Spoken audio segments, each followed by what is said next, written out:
ലോക്സഭാ തെരഞ്ഞെടുപ്പ് വോട്ടെണ്ണൽ നാളെ. ആകാംക്ഷയുടെ മണിക്കൂറുകളിൽ എൻ.ഡി.എയും ഇന്ത്യ സഖ്യവും വലിയ വിജയപ്രതീക്ഷയിൽ.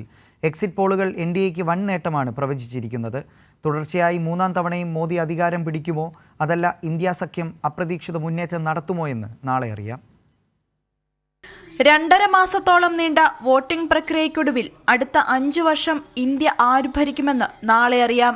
400 സീറ്റ് നേടുമെന്ന് പറഞ്ഞ മോദിയോ 295 പറഞ്ഞ ഇന്ത്യ സഖ്യമോ? മൂന്നാമൂഴം പ്രതീക്ഷിച്ചിറങ്ങുന്ന നരേന്ദ്രമോദിയും ബി.ജെ.പിയും പ്രതിപക്ഷ പാർട്ടികളുടെ സഖ്യമായ ഇന്ത്യ മുന്നണിയും വിജയപ്രതീക്ഷയിലാണ്. പോസ്റ്റൽ വോട്ടുകളാണ് ആദ്യം എണ്ണുക, ശേഷം തപാൽ വോട്ടുകൾ എണ്ണും.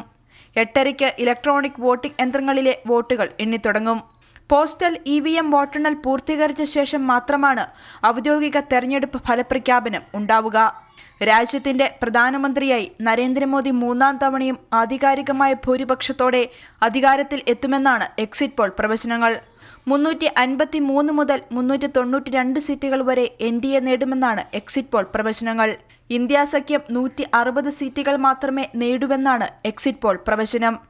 എന്നാൽ എക്സിറ്റ് പോൾ പ്രവചനങ്ങൾ പൂർണ്ണമായി തള്ളിയ ഇന്ത്യ സഖ്യം 295 സീറ്റുകൾ നേടുമെന്നും അവകാശപ്പെടുന്നു.